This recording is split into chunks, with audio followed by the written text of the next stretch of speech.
Alors on a changé de décor, on n'a pas changé de lieu mais on a changé de décor. Et aujourd'hui on fait la vidéo blablabla bla bla.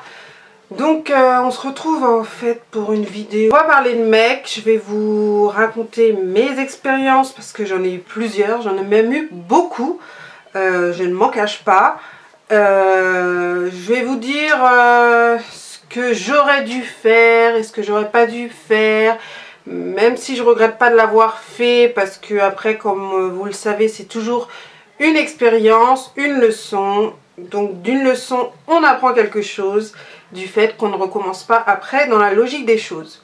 Donc avant, étant plus jeune, comme si j'étais vieille, en fait je suis vieille, j'ai 27 ans, je ne supportais pas la solitude. C'est-à-dire que lorsque je sortais avec quelqu'un et ça se finissait, je sortais tout de suite avec quelqu'un d'autre, sans réfléchir au qu'est-ce qui allait pas dans mon ancienne relation, qu'est-ce que j'ai pu faire, etc. Et en fait, je pense que j'attirais ce que je reflétais, c'est-à-dire que j'étais une personne qui aimait se montrer, parce que j'avais pour moi des grosses fesses, parce que j'avais des cheveux, parce que j'étais une métisse, etc. Et donc j'attirais les connards. Les mecs pas bien, les mecs nazes quoi. Après, j'ai pas attiré que des connards, j'ai attiré des mecs bien, mais j'avais j'avais l'impression de m'ennuyer en fait avec eux. Il y avait un truc, il y avait pas d'histoire, il y avait rien du tout. En fait, on dirait que je cherchais les histoires. Je pense que c'est ça. Je cherchais les mecs à histoire, les mecs qui étaient entourés de plein de meufs, les mecs qui allaient en soirée, les mecs qui se montraient, etc. Et ce qui a fait que je suis tombée sur des mecs qui m'ont trompée, des mecs qui ont profité de moi, je le dis haut et fort, hein, après, et sachant en plus que je suis quelqu'un de très généreuse, ça je ne pense que je le changerai jamais parce que c'est de ma nature, et j'étais quelqu'un, et je pense que je le suis encore un peu, de très naïve. Donc c'est à dire que même si on me disait oui Loane, tu sors avec un connard, quelqu'un qui te trompe, il sort avec ceci, il sort avec cela, il sort avec un tel, il sort avec elle. Je disais non parce que c'est pas vrai. En fait, je disais pas non, j'allais le voir, on s'embrouillait, après il me sortait toutes les disquettes du monde, que voilà c'est une copine, que les gens c'est des rageux, que les gens ils veulent détruire notre couple, que les gens ceci, que les gens cela. Donc au résultat, Loane elle est encore là quoi. Et donc, voilà. Après, je pense qu'il faut arrêter de chercher à comprendre les mecs, en fait. Parce qu'on n'a pas du tout le même fonctionnement de pensée. C'est-à-dire que le mec, il va pas aller chercher dans sa tête à se dire, à réfléchir à comment il va faire quelque chose, si ça va le faire plaisir, si ceci, cela. Non. S'il n'a pas envie de le faire, il ne le fera pas. Donc, si par exemple ton mec ne t'envoie pas de message, ne réfléchis pas à oui il est occupé, oui ceci, oui cela, oui non, oui il a pas le temps. Non. S'il veut t'envoyer un message, il prendra le temps pour t'envoyer un message. Sachez-le. Ensuite, nous les filles, on est grave relous parce que on demande énormément d'attention aux garçons, quoi qu'on dise, hein. Après moi je suis un cas à part parce que je suis quelqu'un qui demande, que ce soit avec mes amis, ma famille, mon mec, qui demande vraiment beaucoup d'attention. Après je pense que c'est parce que j'en ai toujours eu vis-à-vis de mes parents, de mon père surtout, et je considère que si je suis avec quelqu'un c'est pour qui me donne de l'attention, qui montre que je suis là, sinon ça me sert strictement à rien quoi, parce que si je suis une parmi tant d'autres, c'est inutile à mon goût. Donc faut arrêter d'être loup, faut arrêter de réfléchir, faut arrêter de se trouver des excuses parce que vous l'aimez. Parce que un mec ça peut vraiment, mais vraiment vous manipuler et vous faire souffrir. C'est à dire que si vous voyez que Il a le temps pour aller voir ses potes, mais il n'a pas le temps pour venir vous voir. Il a le temps pour, je sais pas, appeler ses potes. Par exemple, quand vous êtes avec, il est tout le temps au téléphone avec ses potes, mais quand vous n'êtes pas avec, il n'arrive pas à vous appeler. Il y a un problème en fait. Il y a vraiment un problème. Vous n'êtes pas le bouche-trou, vous n'êtes pas là pour lui payer le McDo, pour lui payer le restaurant, pour lui payer ses affaires, pour lui payer son forfait. Vous n'êtes pas là pour ça. Un mec, il doit vous servir, il doit être votre épaule, il doit vous épauler dans vos projets, il doit vous... Comment vous dire? Il doit vous faire avancer, vous faire grandir et vous rendre heureuse. Il ne doit pas vous faire pleurer ou même je sais pas. Après, je ne dis pas qu'un mec ne peut pas du tout vous faire pleurer. Il peut y avoir une dispute quelconque où vous vous mettez à pleurer. Mais pleurer tous les jours. Parce qu'il ne pense pas à vous, parce que vous dites qu'il s'en fout de vous, etc. Non, ça ne sert à rien. Il faut vraiment vous mettre en tête que si c'est pas ce mec, ça sera un autre. Faut même pas réfléchir. Je sais que sur le moment c'est dur parce qu'on l'aime et parce que on se dit qu'il n'y a que lui sur terre, etc.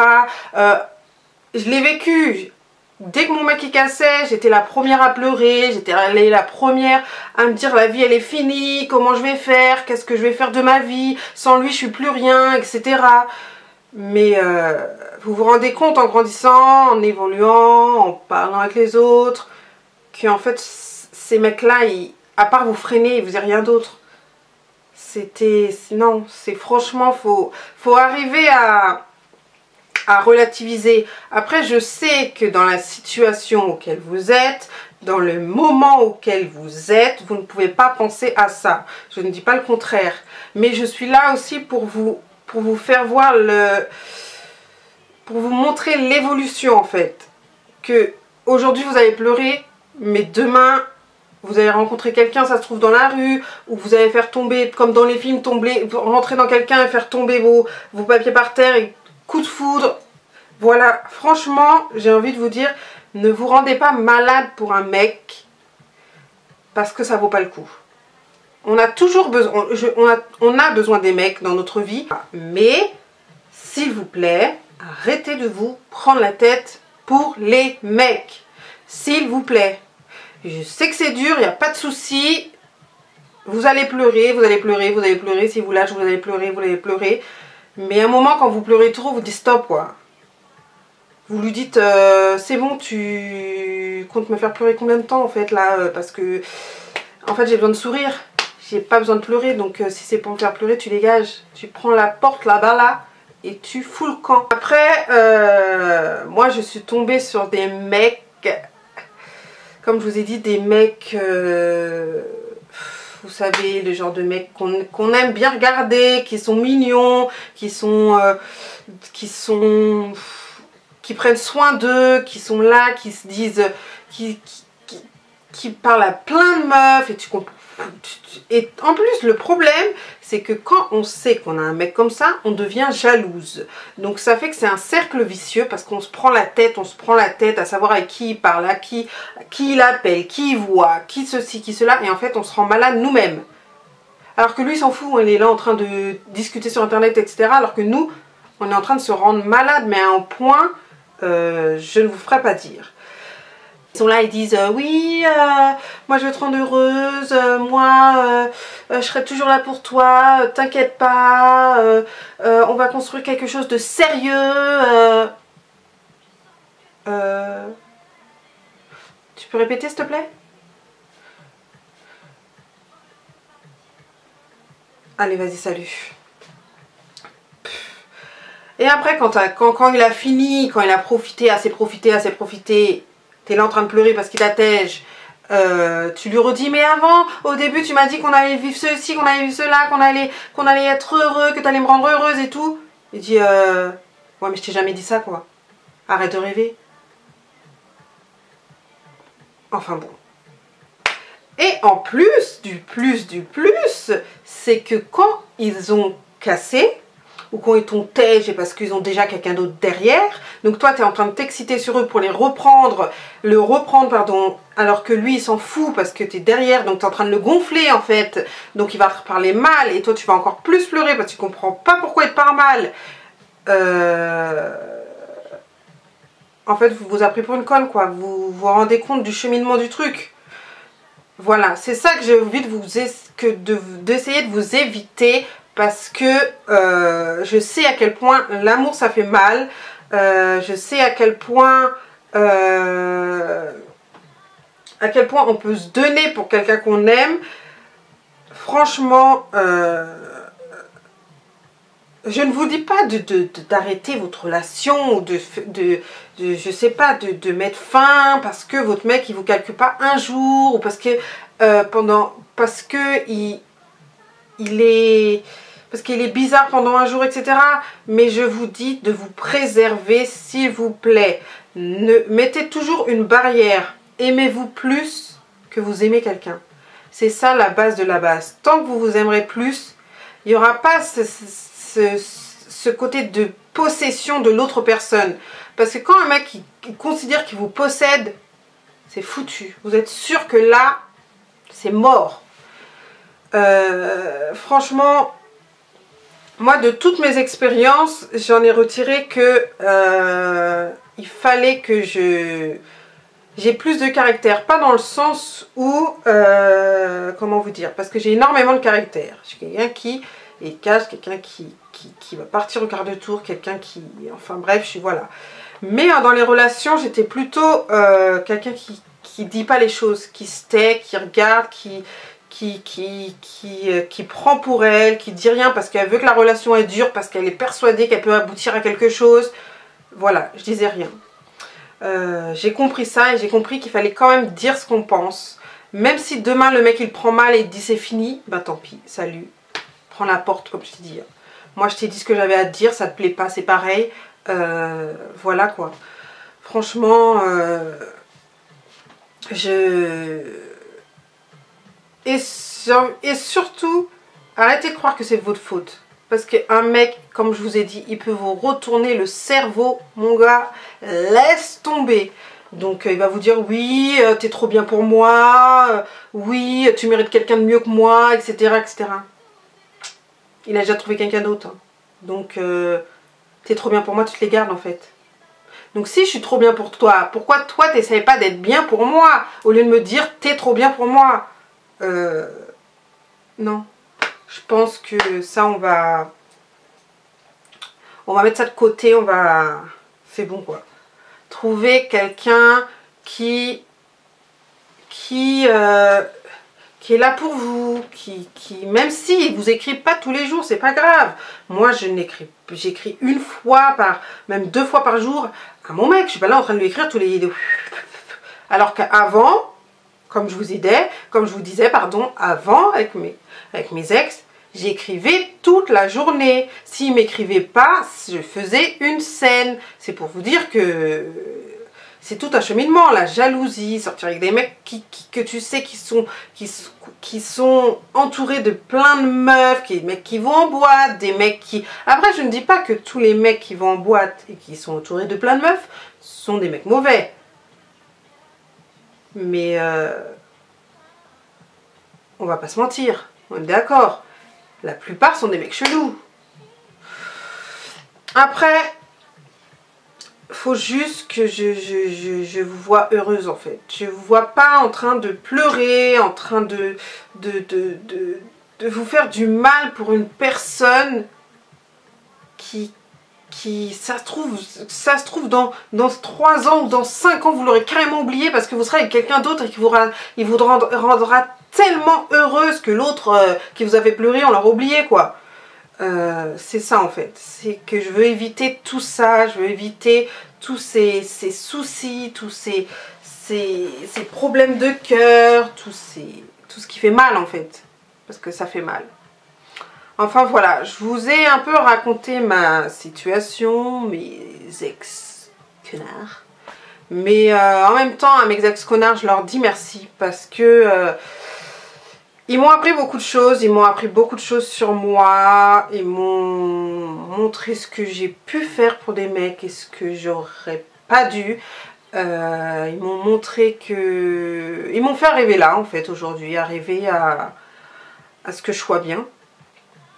C'est bizarre à dire, mais c'est la vérité en fait. Je peux pas...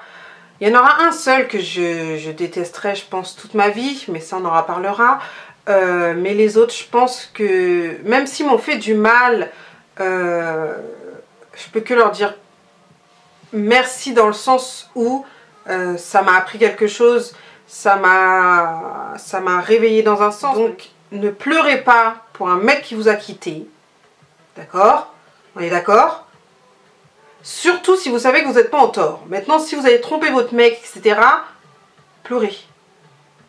Parce que c'est normal après. Il faut que ça soit égaux des deux côtés. Il ne faut pas non plus... Mais sincèrement, si vous n'êtes pas en tort, j'ai envie de vous dire, pleurez un bon coup. Parce que c'est vrai que c'est quelque chose qui se détruit. C'est quelque chose qu'on se dit qu'on va devoir recommencer, re-rencontrer quelqu'un.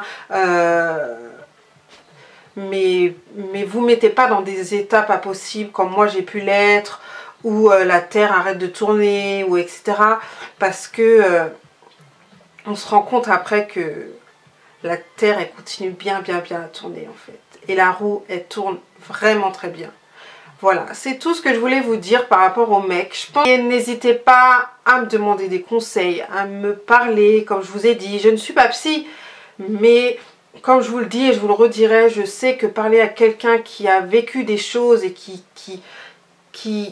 parle de son expérience pourra vous donner à vous un espoir, pourra vous donner cette envie de lâcher prise et de souffler, de trouver le bonheur, quoi. Parce que, excusez-moi, je parle un peu du nez, je suis un peu enrhumée. Mais voilà, n'hésitez pas à parler même à vos copines. Faut trouver la solution, faut s'en aller, faut pas rester là à pleurer, parce qu'après c'est un encheminement, on se rend malade, on déprime, et c'est la vérité, donc voilà. Voilà, c'était ma petite expérience, mes petits mots par rapport au mec. Je vous fais d'énormes bisous.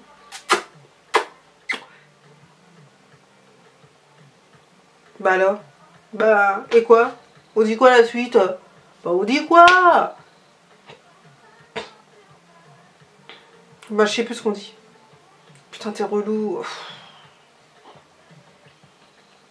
On dit quoi?